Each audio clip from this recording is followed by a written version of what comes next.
आज हम लोग विलियम शेक्सपियर की कहानियों में तूफान कहानी को पढ़ेंगे, जो कॉमेडी है, जिसको इंग्लिश में द टेम्पेस्ट के नाम से जानते हैं। आज हम लोग इस कहानी को पढ़ेंगे। देखिए, समुद्र के बीचों बीच एक विशाल टापू था। उस टापू पर प्रोस्पेरो को क्या नाम प्रोस्पेरो नाम एक व्यक्ति अपनी बेटी मिरंडा के साथ रहता था। वह टापू अनेक जीव जंतुओं से भरा पड़ा था और मनुष्य के नाम पर वहाँ पर केवल वे दोनों ही रहते थे। एक पहाड़ी गुफा में उनका बसेरा था। मिरिंडा की आयु लगभग 13 वर्ष की थी जब से उसने होश संभाला। तब से वह ना तो कभी टापू से बाहर गई थी और ना ही किसी को वहां पे आते हुए देखा था। वह टापू उसका संसार था। वहां के जीव जंतु उसके साथ ही थे। उसका सारा समय इन्हीं के साथ खेलने में बीतता था। प्रस्पेरो एक महान जादूगर और तांत्रिक था। उसके पास कुछ पुराने ग्रंथों, किताबों तथा काले रंग की एक छड़ी थी। उसका अधिकतर समय उन ग्रंथों को पढ़ने में व्यतीत। वह मिरंडा से बहुत प्यार करता था और उसकी सुख सुविधाओं का पूरा ध्यान रखता था। उसके पालने पोसने में उसने कोई कमी नहीं छोड़ी थी। प्रोस्पेरो बड़ी अजीबो-गरीबो हरकतें किया करता था। कभी किसी अदृश्य शक्ति के साथ वह घंटों बातें करता, तो कभी आकाश की ओर मुंह करके एकटक उसे निहारता रहता। जब कभी वो काली घड़ी छड़ी को हाथ में लेकर अपने सिर के चारों ओर घुमाता, तो आसपास भयंकर घटनाएं घटित होने लगती थीं। आसमान में काले बादल घुमड़ आते थे, तेज हवाएं चलने लगती थीं, समुद्र में भयंकर तूफान उठ खड़ा होता था, लहरें किनारों से टकराकर आसमान छूने लगती थीं। स्पष्ट कहा जाए तो आंधी तूफान उसके इशारों पर काम करने वाले गुलाम थे। इसके अतिरिक्त टापू पर रहने वाले जानवर और प्रेत आत्माएं भी उनकी आज्ञा का पालन करती थी। प्रेस्पेरो जब ओटो को सिकोड़ करके एक अजीब सी आवाज़ निकलता तो देखते ही देखते उसके आसपास बहुत सी प्रेत आत्माएं प्रकट हो जाती थी। वे उसे सैनिक थे और उसकी हर प्रकार की सहायता करते थे। किसकी? प्रेस्पेरो की। इनमें सबसे शक्तिशाली प्रेत का नाम था एरियल। उसके लिए कोई भी काम असंभव नहीं था। वह पलक झपकते ही मीलों दूर पहुंच जाता था। प्रोस्पेरो अपने इस प्रेत को सबसे अधिक प्रेम करता था। एक दिन प्रोस्पेरो हरी घास पर लेटा था। पास ही मिरिंडा तितलियां और खरगोश के साथ खेल रही थी। ठंडी हवाओं के झोंकों से उसे नींद आ गई। कुछ ही देर में वो खर्राटे भरने लगा। सहसा बदला बदला चीखते हुए उठ बैठा। वह पसीने से पूरी तरह भीग चुका था। उसकी सांसें धौंकनी के समान चल रही थी। आंखों से जैसे लहू उतर आया था। वह खड़ा हुआ और क्रुद्ध होकर समुद्र की ओर देखने लगा। प्रोस्पेरो सभी तंत्र क्रियाएं मिरांडा से छिपा कर करता था। वह नहीं चाहता था कि उसके दिल और दिमाग पर इसका बुरा असर पड़े, लेकिन आज उसे किसी बात का ध्यान नहीं रहा। उसकी सुर्ख आंखें दूर समुद्र में तैरते एक छोटे से जहाज को देख रही थीं। कुछ ही पल बीते थे कि दूर दूर तक साफ दिखने वाले समुद्र में एक जलजला सा उठ खड़ा हुआ। चारों ओर काले काले बादल घिर आए। लहरें भयंकर शोर करते हुए आसमान की ओर उठने लगीं। तेज हवाओं ने जल में भंवर पैदा कर दिया। बिजली कड़कते हुए जमीन पर गिरने के लिए आतुर हो उठी। समुद्र की विशाल लहरों के बीच जहाज कागज की नाव की तरह लहराने लगा। कभी वह दाएं ओर झुकता तो कभी बाएं ओर। प्रोस्पेरो अभी उसे एकटक देख रहा था। ऐसा लग रहा था मानो पूरी शक्ति को व्यधित करके जहाज को डुबो देना चाहता हो। इस कसमस के बीच आखिरकार लहरों की विजयी और वे जहाज को तिनके की तरह बहाकर कहीं दूर ले गई। जहाज के अदृश्य होते ही प्रोस्पेरो के चेहरे पर संतोष के भाव दिखाई दे। वह जोर जोर से हंसने लगा। दूर खड़ी मिरांडा इस दृश्य को देख रही थी। समुद्र के भयंकर रूप को देखकर उसका बाल मन भय से कांपने लगा। वह दौड़कर आई और पिता के पैरों से लिपट गई। मिरांडा, मेरी बच्ची, यह कहकर प्रोस्पेरो ने उसे गोद में उठा लिया और स्नेहवश उसके सिर पर हाथ फेरने लगा। मिरांडा डरते डरते बोली, पिताजी, ये सब क्या था? मुझे बहुत डर लग रहा है। डरो मत मिरांडा, प्रोस्पेरो ने उसके चेहरे समुद्र की ओर किया और उंगली की ओर संकेत करते हुए बोला, तुम्हें ये चमकीली वस्तु दिखाई दे रहा है? उसे जहाज कहते। जी पिताजी, मिरांडा ने उंगली की दिशा को देखकर सहमति में सिर हिलाया। उसे यहाँ लाने के लिए मैंने अपने जादू से समुद्र में तूफान उठाया था, प्रोस्पेरो ने धीरे से कहा। लेकिन आपने ऐसा क्यों किया पिताजी? मिरांडा डरते हुए बोली। वह जहाज डूबने वाला था। उसके यात्री सहायता के लिए पुकार रहे। भगवान के लिए तूफान को रोक दें पिताजी, नहीं तो सब मारे जाएंगे। प्रोस्पेरो कठोर स्वर में, मिरांडा, यह तुम्हें सच पता होता तो तुम मुझे कभी तूफान रोकने के लिए नहीं कहती। तुम नहीं जानती कि जहाज में बैठे यात्री कौन हैं। मिरांडा ने उत्सुक उत्सुकता बस पूछा, वे कौन है पिताजी और उन्हें कैसे जानते हैं? बेटी, आज मैंने तुम्हें एक रहस्य छिपा कर रखा है। यह रहस्य हमारे अतीत से संबंधित है, परंतु आज मैं तुम्हें उसके बारे में सब कुछ बताऊंगा, क्योंकि उनके यहाँ आने से पहले तुम्हें जान लेना चाहिए कि वे कौन है और उनसे हमारा क्या संबंध है। तभी तुम पूरी बात ठीक से समझ पाओगी। प्रॉस्पेरो मिरांडा को लेकर वहीं एक और बैठ गया और अतीत के पन्ने को खोलते हुए बोला, यहाँ से बहुत दूर समुद्र के दूसरे किनारे पर मिलान नामक एक बहुत खूबसूरत और सुंदर देश है। आज से 10 वर्ष पहले मैं वहाँ का राजा था। उस समय तुम 3 साल की थी।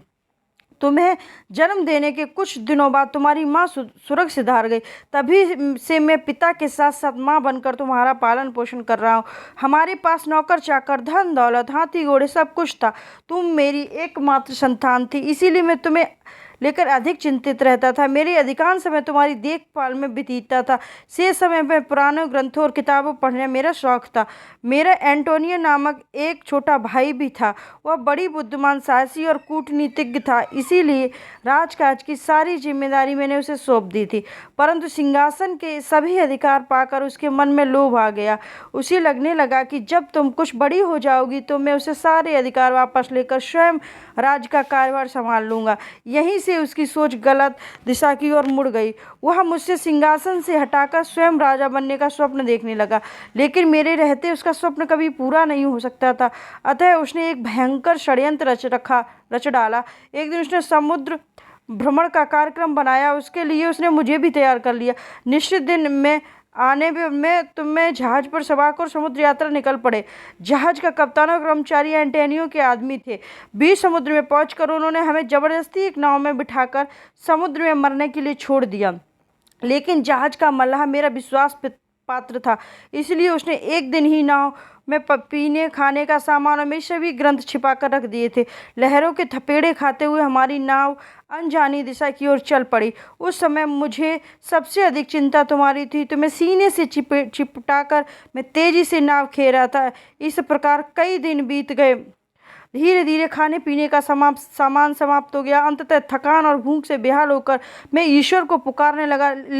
आखिरकार उसने मेरी पुकार सुन ली और एक दिन हमारी नाव इस हरे भरे टापू पर आकर टकरा गई। उस दिन से हम इस टापू पर रह रहे हैं। अपने अतीत के बारे में सुनकर मिरांडा की आंखों से आंसू छलक आए और पिता के सीने से चिपट गई। तभी प्रॉस्पेरो को एरियल का स्वर सुनाई दिया, स्वामी मैं लौट आया हूँ। प्रॉस्पेरो बेटी के सामने एरियल से बात नहीं करना चाहता था।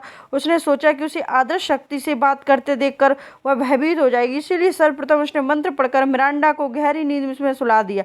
फिर वह एरियल को संबोधित करते हुए बोला, आओ प्रेतराज आओ, क्या समाचार लाए हो? जहाज के यात्री कैसे हैं? स्वामी, आपने जैसा कहा था मैंने वैसा ही किया। इस समय जहाज के सभी यात्री कुशल हैं। मैंने पूरी शक्ति लगाकर ऐसा भयंकर तूफान उठाया कि जहाज तिनके की तरह समुद्र में डूबने लगा। इतने भयंकर दृश्य को देखकर सभी के प्राण सूख गए। प्राण संकट में देख उसका वीर भाई सहायता के लिए चिल्लाने लगा। वह मल्लाहों के पैर पकड़कर प्राण रक्षा की प्रार्थना करने लगा, परंतु उसका पुत्र फर्डिनेंड बहुत वीर और दिलेर है। वह स्वयं एक नाव खेते हुए इस टापू की ओर आ रहा है। जहाज डूबने के बाद शेष लोग भी अलग अलग तरीके से टापू की ओर आ रहे हैं, परंतु आप निश्चित रहें, वे सभी सुरक्षित हैं। घटना का सारा विवरण सुनकर प्रॉस्पेरो प्रसन्न होकर बोला, प्रेतराज, आज तुमने बहुत महत्वपूर्ण कार्य किया। इस उपकार के बदले में मैं तुम्हें शीघ्र ही मुक्त कर दूंगा, जिसके तुम अपने सगे संबंधियों से जाकर मिल सकोगे। अब तुम सभी को सकुशल यहाँ ले आओ। ध्यान रहे, कोई भी यात्री मरना नहीं चाहिए। मेरे भाई एंटोनियो का विशेष तौर पर ध्यान रखना। मुझे उससे एक पुराना हिसाब चुकता करना है। आज्ञा पाते ही एरियल वहां से चला गया। उधर फर्डिनेंड नाव खेते हुए टापू की ओर आ रहा था।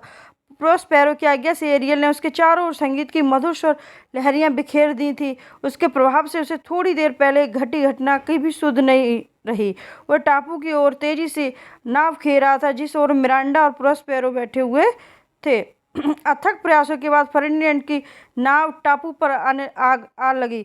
जिस उसने जैसे ही टापू पर कदम रखा, मिरांडा की नज़र उधर पर पड़ी।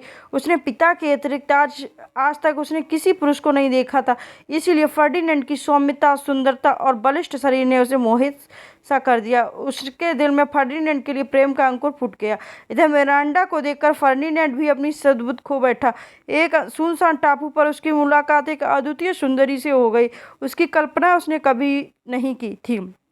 उसे लगा मानो वह परियों देश में आ गया हो और उसके सामने सुंदरी परी की रानी बैठी हो। फर्डिनेंड की नाम जैसे ही टापू से लगी थी, वैसे ही प्रेस्पेरो अदृश्य हो गया था। वह उनकी भाव-भंगिमा देख रहा था। उन्होंने एक दूसरे से खोया देखकर उसके मन में असीम शांति मिल रही थी।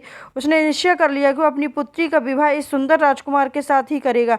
परंतु वह एक बार उसकी परीक्षा लेना चाहता था। वह प्रकट होकर गरजते हुए बोला, हे उद्दंड युवक, तुम कौन हो और इस टापू पर किसी परदेसी आदमी का आना मना है? फिर तुमने यहाँ आने का साहस कैसे किया?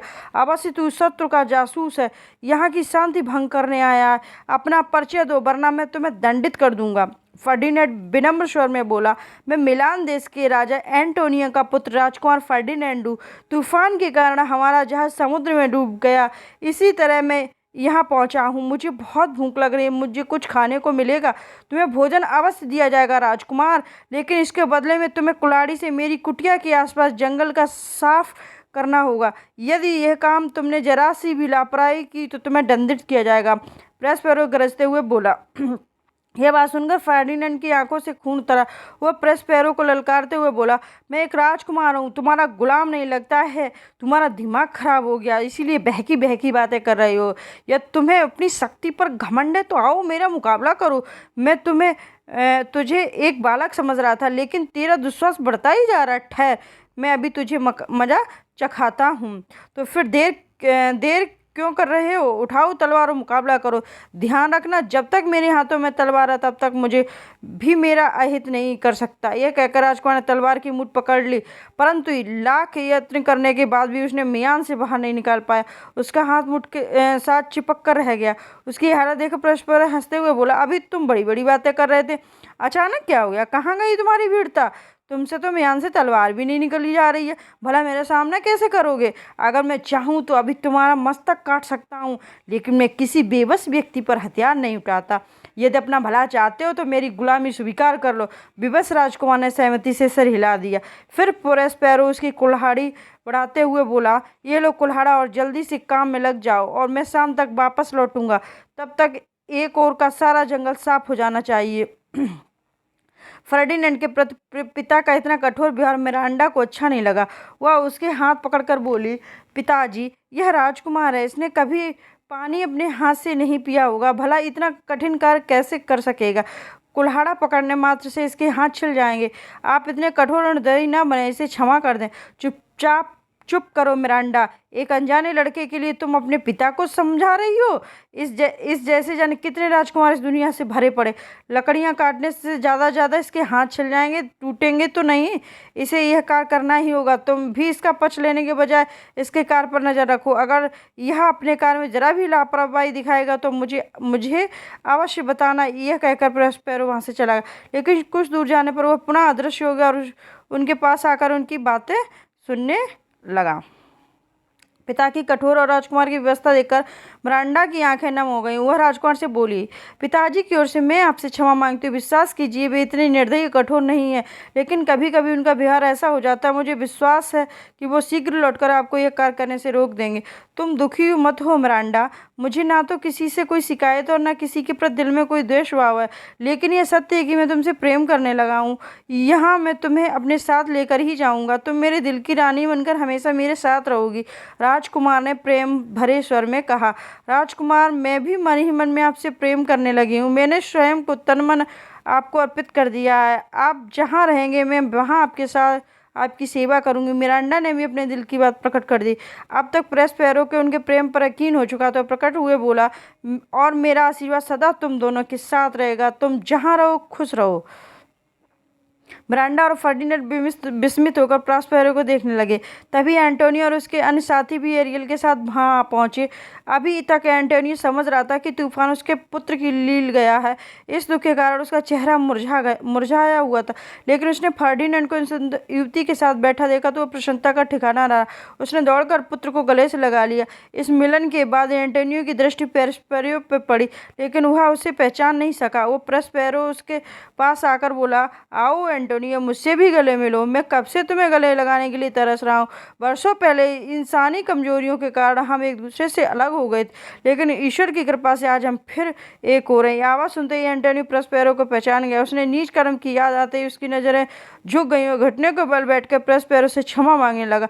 प्रॉस्पेरो ने उसे उठाकर गले से लगा लिया और स्नेह भरे स्वर में बोला, भाई, जीवन में ऐसी घटनाएं घटती रहती हैं। लोभ कभी किसी को नहीं छोड़ता, लेकिन इंसान वही है जो दूसरों की गलतियों को दिल से क्षमा कर सके। मैंने तुम्हें उसी दिन क्षमा कर दिया था जिस दिन तुम्हारे सेवक ने हमें समुद्र में छोड़ा था। आओ हम सारे गिले शिकवे भुलाकर इस जोड़े को अपना आशीर्वाद दें और नई जिंदगी की शुरुआत कर। एंटोनियो ने प्रसन्नता पूर्वक दोनों को आशीर्वाद दिया। फिर वह उस टापू पर खुशियों की वर्षा होने लगी। ये थी विलियम शेक्सपियर की द टेम्पेस्ट। मिलते हैं किसी नेक्स्ट कहानी के साथ। तब तक के लिए बाय बाय। ओके, वीडियो अच्छा लगे तो वीडियो को लाइक कीजिए, चैनल को सब्सक्राइब कीजिए। मिलते हैं नेक्स्ट